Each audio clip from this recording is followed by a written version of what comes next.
محترم سامعین، مکرم حاضرین، انتہائی واجب الاحترام بھائی، بزرگ و دوستو، سفر المظفر کا مہینہ چل رہا ہے۔ اس مہینے کے اندر سرکار دو عالم صلی اللہ علیہ وآلہ وسلم نے مکہ المکرمہ سے مدینہ طیبہ کی طرف ہجرت فرمائی اور اپنی حیات طیبہ کے آخری 10 سال پیارے آقا صلی اللہ علیہ وآلہ وسلم نے مدینہ پاک کے اندر گزارے، اور آپ کا روزہ مبارک بھی مدینہ منورہ ہی بنا۔ اللہ تعالیٰ مدینہ مکہ کی حاضری زندگی میں بار بار نصیب فرمائے۔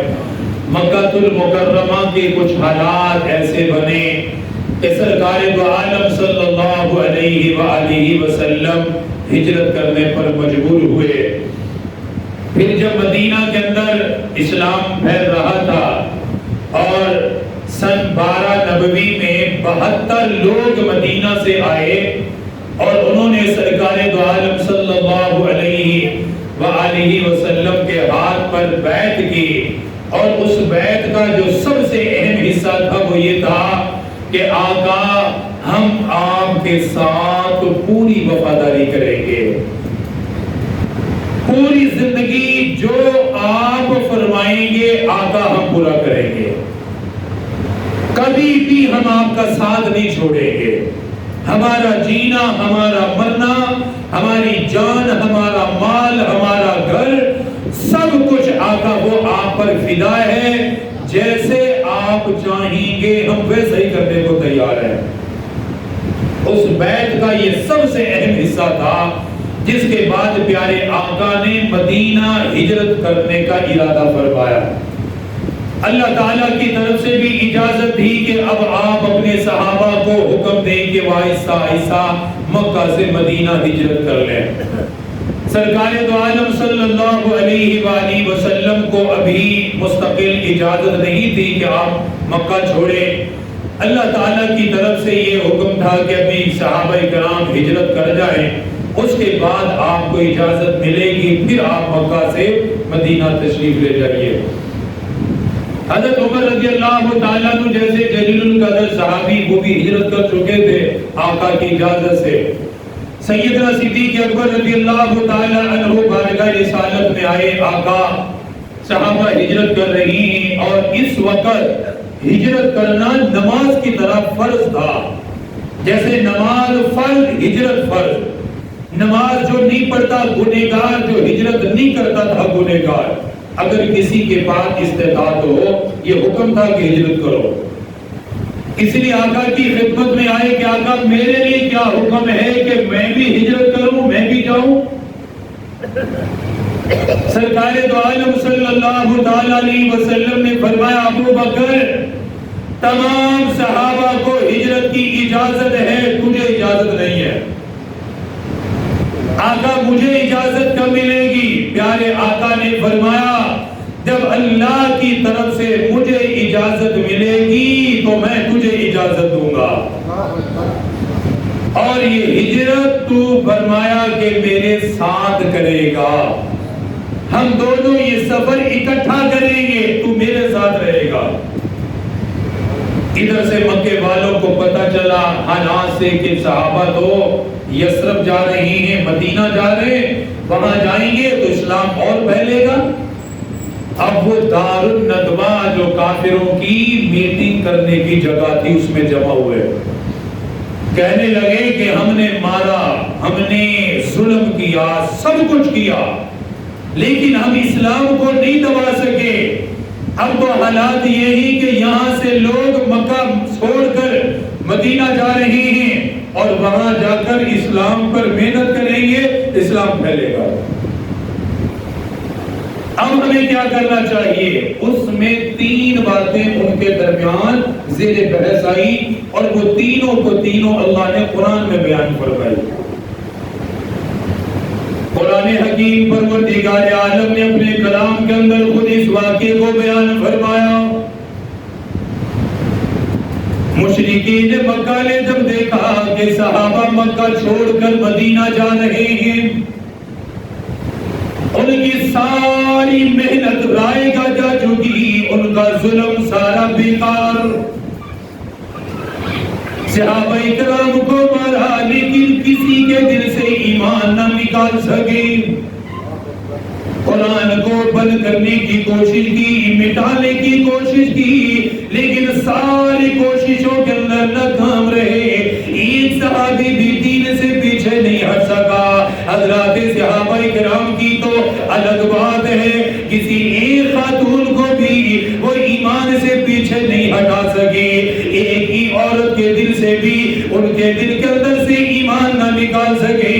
جب انہوں نے دیکھا صحابہ مکہ چھوڑ کر مدینہ جا رہے ہیں، دار الندوہ کے اندر جمع ہوئے اور جمع ہو کر کہنے لگے اس کام کو روکنے کا طریقہ کیا ہوگا، اس کو بند کرنے کا طریقہ کیا ہوگا۔ اسی مجلس کے اندر ابو جہل بھی ہے، عتبہ بھی ہے، شیبہ بھی ہے، امیہ بن خلف بھی ہے، مکے کے بڑے بڑے سرداران بھی موجود ہیں۔ اس کے اندر شیطان بھی بیٹھا ہوا ہے۔ ان میں سے ایک نے کہا ان کے ہاتھوں کے اندر ہتھکڑیاں ڈالو، پاؤں کے اندر بیڑیاں ڈالو، نعوذ باللہ انہیں قید کر دیا جائے۔ اب کسی صحابی کو پکڑنے کی ضرورت نہیں، کسی صحابی کو باندھنے کی ضرورت کوئی نہیں۔ نعوذ باللہ کہنے لگی اب اگلا حملہ صرف ذات نبوت پہ ہوگا، پیغمبر کی ذات اطہر پر کیا جائے گا۔ ان کے ہاتھ پاؤں باندھ کر ایک کمرے کے اندر ڈال دو، باہر نکلنے کا موقع نہیں ملے گا، بات کرنے کا موقع نہیں ملے گا، قرآن پڑھنے کا موقع نہیں ملے گا، دعوت و تبلیغ کرنے کا موقع نہیں ملے گا۔ آہستہ آہستہ یہ دین نعوذ باللہ ختم ہونا شروع ہو جائے گا۔ دوسرے لوگوں نے کہا کہ نہیں، یہ بات کار آمد نہیں رہے گی، آل قریش ہم پر حملہ کریں گے، رسول اللہ کا خاندان برداشت نہیں کرے گا۔ اگرچہ وہ ایمان والے نہیں لیکن خون کا رشتہ ہے، وہ اس ظلم کو کبھی برداشت نہیں کریں گے، اس کی اجازت بھی نہیں دیں گے۔ انہوں نے اگلی رائے یہ دی، کہنے لگے پھر یہ کرو، اپنے علاقے کو بچاؤ، مکہ المکرمہ کو تو محفوظ کرو۔ کہنے لگے یہاں سے جلا وطن کر دیا جائے، یہاں سے نکال دیا جائے۔ ساتھ بیٹھنے والوں نے کہا کیا تمہیں معلوم نہیں ان کی زبان کی تاثیر کتنی، قرآن پڑھنے کی تاثیر کتنی ہے؟ یہ جہاں بھی جائیں گے اللہ کا قرآن پڑھیں گے، ایمان والوں کی تعداد بڑھتی جائے گی۔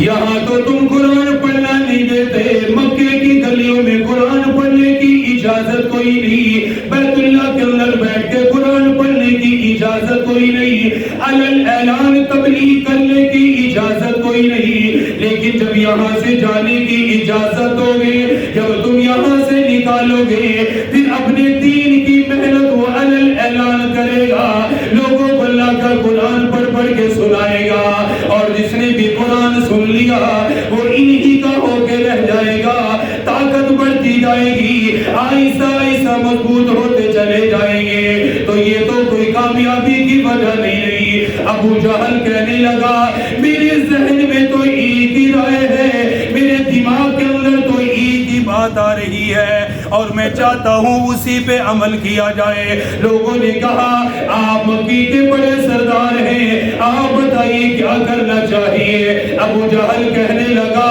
ہاتھوں میں ہتھکڑیاں ڈالنا، پاؤں میں بیڑیاں ڈالنا مسئلے کا حل نہیں رہے گا، یہاں مکے سے نکال دینا یہ مسئلے کا حل نہیں رہے گا۔ کہنے لگا نعوذ باللہ، سارے قبائل میں سے ایک ایک نوجوان کو جمع کیا جائے، ہر گھر میں سے ایک نوجوان لیا جائے گا، ہر خاندان سے ایک نوجوان لیا جائے، اور ایک بڑی جماعت تیار کر کے رسول اللہ کی ذات پہ حملہ ہو، نعوذ باللہ شہید ہی کر دیا جائے۔ جب شہید ہو جائیں گے ماننے والے خود بخود پیچھے ہٹ جائیں گے، دین کی محنت خود بخود بند ہونی شروع ہو جائے گی۔ دار الندوہ کے اندر جتنے بھی کافر بیٹھے ہوئے تھے، اسلام کے جتنے دشمن بیٹھے ہوئے تھے، سب نے اس بات کی حمایت کی اور کہنے لگے بالکل ٹھیک ہے، جب سارے شریک ہو جائیں گے آل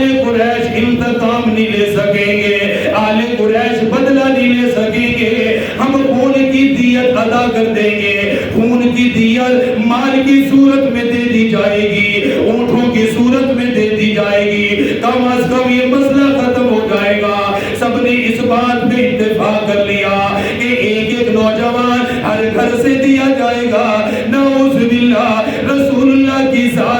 حملہ ہوگا، آقا مدنی کو شہید کیا جائے گا۔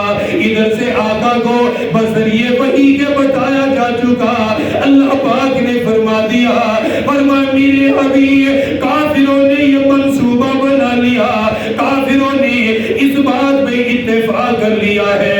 اللہ پاک نے فرمایا میرے حبیب آپ دیکھنا میری قدرت کتنی بڑی ہے، میں نے اپنے خلیل کو نمرود کی آگ کے اندر سے بچایا، آگ سے میں نے زندہ باہر نکالا، یہ کافر آپ پر حملہ کرنے کے لیے باہر کھڑے ہوں گے، شہید کرنے کے لیے باہر کھڑے ہوں گے، ہاتھوں میں تلواریں لیے ہوں گے، فرمایا میرے حبیب گھبرانا نہیں، ان کے درمیان میں سے آپ کو گزاروں گا، ایک کافر بھی آپ کو دیکھ نہیں سکے گا، کوئی آپ کا بال بھی نہیں کاٹ سکے گا۔ فرمایا میرے حبیب ہجرت کی تیاری فرما لیجئے، آج رات آپ نے ہجرت فرمانی ہے۔ آقا مدنی سیدھے ابو بکر صدیق کے گھر میں آئے، کیا نصیب ہے اس صحابی کا، کیا مقام ہے ابو بکر صدیق کا۔ اجازت ملنے کے بعد میرے آقا ابو بکر کے پاس آئے، فرمایا ابو بکر تیاری کر لو، آج رات ہمیں ہجرت کا حکم مل چکا ہے۔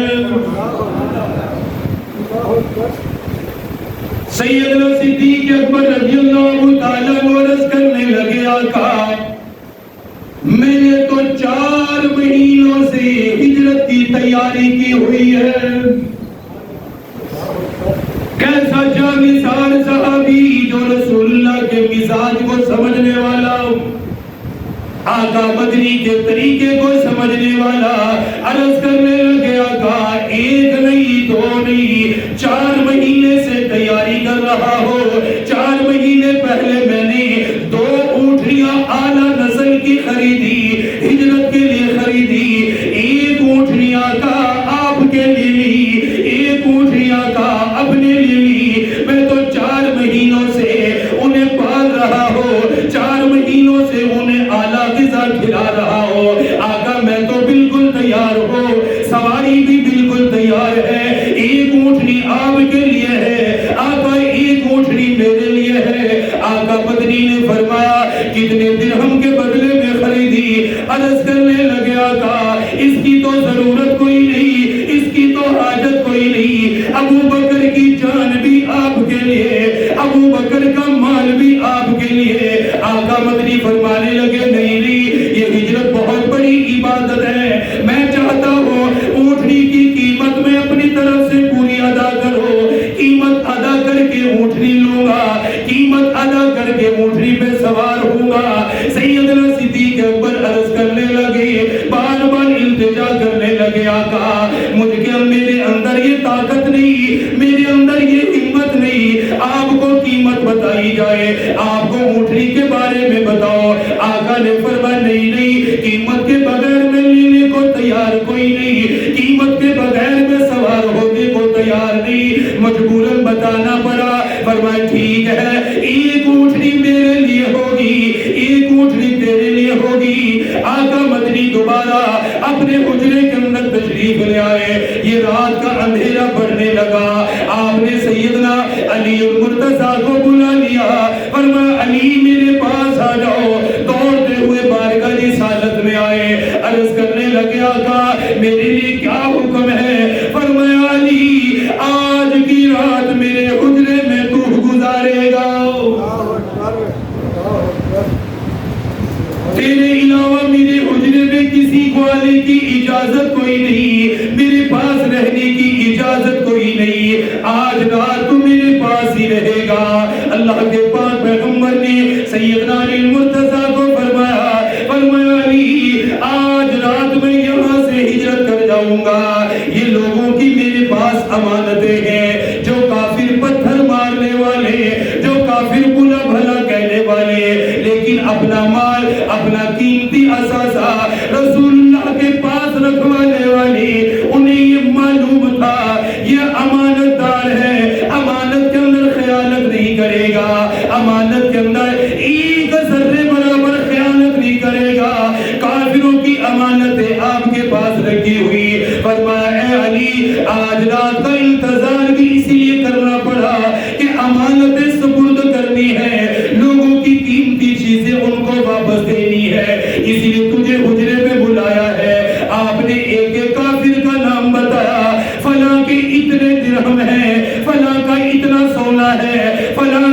امانت ہے. فرمایا اے علی یہ امانتیں واپس کر کے تو بھی مدینہ مجھ سے آ کے ملاقات کرے گا.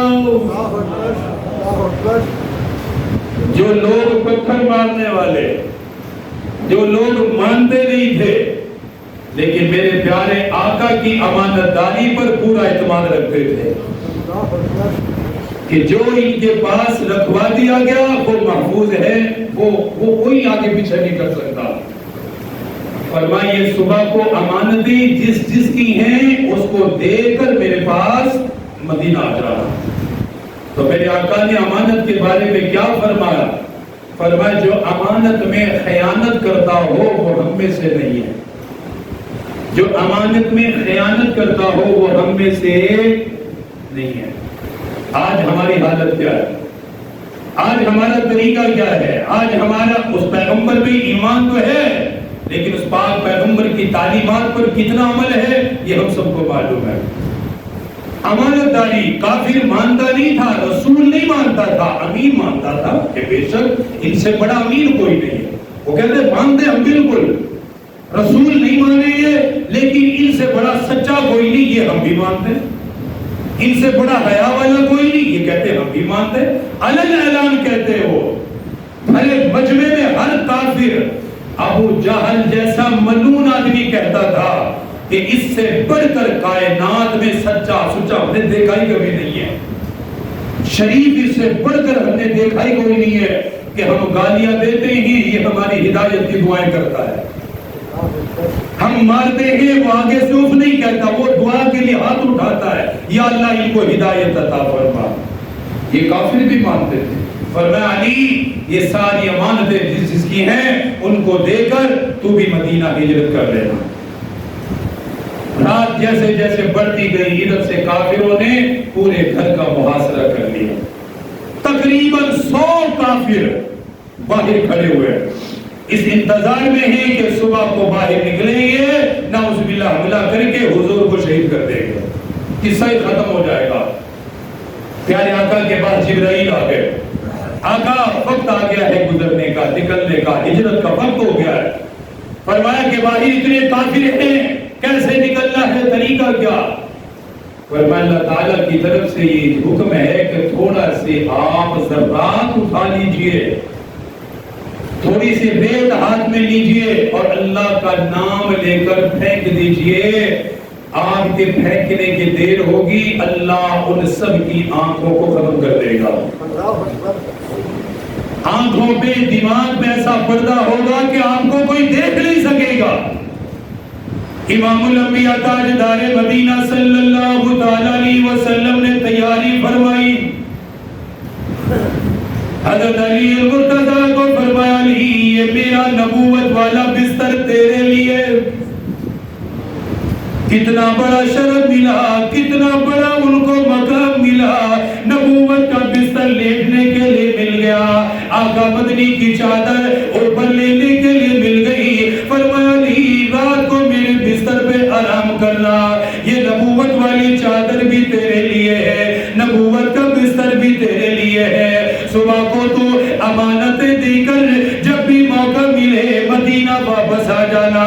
میرے آقا نے یہ دروازہ کھولا، زبان اقدس میں سورہ یاسین کی آیات ہے. آقا مدنی فرمانے لگے، فرمایا یاسین والقرآن الحکیم انک لمن المرسلین علی صراط مستقیم. سورہ یاسین کی تلاوت فرمائی. سورہ یاسین کی تلاوت کرتے کرتے اس آیت مبارکہ میں آئے فَأَغْشَيْنَاهُمْ فَهُمْ لَا يُبْصِرُونَ. فرمایا ان کی آنکھوں میں پردہ ڈال دیا گیا، یہ دیکھ نہیں سکیں گی، آپ کو پہچان نہیں سکیں گے.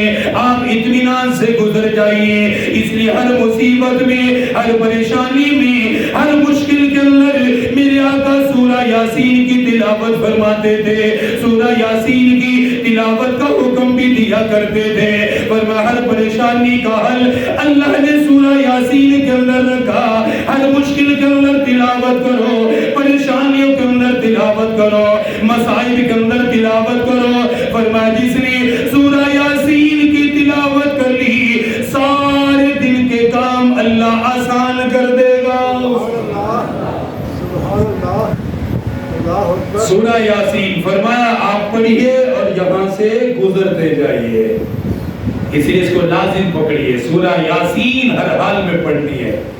ایک روایت میں تو یہاں تک فرمایا کہ جس نے دل کے ساتھ سورہ یاسین کی تلاوت کی اللہ اس کے پچھلے سارے گناہ معاف کر دیتا ہے۔ یہ قرآن کا دل ہے، یہ قرآن کا دل ہے۔ اس لیے میرے آقا کی ایک حدیث ہے، فرمایا کہ میری خواہش ہے، توجہ کریں، میری خواہش ہے، ہم بھی کہتے ہیں یار میری خواہش ہے، میری تمنا ہے، ہماری ماں کوئی خواہش کرے، باپ کوئی خواہش کرے، کتنے ہم تڑپتے یار پوری ہونی چاہیے، پوری کرنی چاہیے۔ ایک خواہش میری آقا کی ہے، فرمایا میری تمنا یہ ہے کہ سورہ یاسین میرے مسلمان کے ہر دل کے اندر محفوظ ہونی چاہیے۔ یہ آپ نے اپنی خواہش کا اظہار فرمایا کہ میں چاہتا ہوں میرے ہر مسلمان کے دل میں سورہ یاسین ہونی چاہیے۔ اس تمنا کو پوری کرو گے انشاءاللہ۔ جن کو یاد ہے الحمدللہ پڑھا کرو، جن کو یاد نہیں ہے دو دو تین تین آیات یاد کرنے کی کوشش کرو، 2 آیات 3 آیات 4 آیات، بے شک 2 سال لگ جائے کوئی مسئلہ نہیں ہے۔ جب آپ نے ارادہ کر لیا انشاءاللہ اللہ پاک کی طرف سے اجر لکھ دیا جائے گا۔ انسان ہمت کر لے، کرو نا انشاءاللہ کوشش، سورہ یاسین صبح شام پڑھا کرو، یاد بھی کرو۔ آقا مدنی سورہ یاسین پڑھ رہے اور کافروں کے جماعت کے درمیان میں سے گزر رہے، کافر کھڑے ہوئے، انہیں کچھ دیر کے لیے آنکھیں ان کی ایسے ہو گئی، کچھ پتہ ہی نہیں چل رہا کیا ہو رہا ہے۔ عقل پر اللہ نے ایسا پردہ ڈال دیا، عقل پہ جب پردہ ڈالتا ہے تو انسان کو پتہ ہی نہیں چلتا کیا ہو گیا ہے۔ کتنے کام ایسے ہوتے ہیں کہتے ہیں پتہ ہی نہیں چلا، سمجھ ہی نہیں آئی کیا ہو گیا، عقل نے کام ہی نہیں کیا، پتہ نہیں کیا ہو گیا۔ اصل میں وہ فیصلہ اوپر سے ہوتا ہے، انسان کو سمجھ ہی نہیں آتی ہو کیا رہا ہے۔ درمیان میں سے گزرے اور سیدھے سیدنا صدیق اکبر کے دروازے پر دستک دینے کی دیر تھی، سیدنا صدیق اکبر نے فوراً دروازہ کھولا۔ آقا میں تو انتظار میں بیٹھوں پہلے، فرمایا چلو ہجرت کا حکم ہے اور اب ہم نے یہاں سے بس جانا ہے۔ وہ سامان کوئی 2-3 دن کا سیدنا صدیق اکبر نے تیار کیا ہوا تھا، تقریباً مکہ سے مدینہ 500 کلومیٹر ہے۔ کتنا ہے؟ 2 دن نہیں ہو سکتا، اس سے زیادہ ہو۔ اب تو سڑکیں بن گئی ہیں، ابھی بھی 3-4 گھنٹے لگ جاتے ہیں، ابھی بھی آسان نہیں ہے۔ اور اونٹ میں سفر کرنا ہے، کوئی صاف ستھرا راستہ تو ہے نہیں، پہاڑوں کے اندر سے، پھر سب سے مشکل بات کہ عام راستہ اختیار بھی نہیں کرنا کیونکہ کافروں نے تعاقب کرنا ہے۔ راستہ بھی وہ اختیار کرنا ہے جو غیر معروف ہوگا، پہاڑوں کا ہوگا، جو مشکل ہوگا، جہاں سے کوئی گزرتا بھی نہیں ہوگا، وہاں سے گزر کر مدینہ پہنچنا ہے۔ یہ کوئی آسان سفر نہیں ہے، بہت مشکل سفر ہے۔ فرمایا کہ چلو تیاری ہے، 3 دن کا وہ کچھ کھانے کا سامان ساتھ رکھ لیا۔ اللہ اکبر، جیسے ہی مکہ سے رخصت ہونے لگے، یہ باتیں بہت آسان ہیں، میں بھی کہہ رہا ہوں آپ بھی سن رہے ہیں، لیکن اپنا آبائی گاؤں، اپنا شہر، اپنا گھر بار اور اپنا کنبہ چھوڑنا انسان کے لیے موت سے بھی زیادہ مشکل ہے۔ سب کچھ چھوڑ رہے، جیسے ہی مکہ سے قدم باہر نکل رہے تھے، یہ قدم نبوت کی نگاہیں بیت اللہ پر گئی۔ بیت اللہ شریف کو دیکھ کر تاریخی جملے فرمائے اے اللہ کے گھر، روح زمین پہ مجھے تو سب سے زیادہ محبوب ہے۔ پتہ نہیں کیسے طرف سے یہ جملے فرمائے ہوگے، کیسے دل کے اندر سے گھٹن کہ روح زمین پر مجھے تو سب سے زیادہ عزیز ہے اور تجھ سے دور جانے کو میرا دل نہیں کرتا، تجھے چھوڑنے کو میرا دل نہیں چاہتا، تجھ سے میں دور رہوں میرا دل مانتا نہیں ہے، لیکن یہاں کے لوگ مجھے رہنے نہیں دے رہے، مجبوراً جا رہا ہو۔ اے اللہ کے گھر، مجھے تجھ سے سب سے زیادہ محبت ہے۔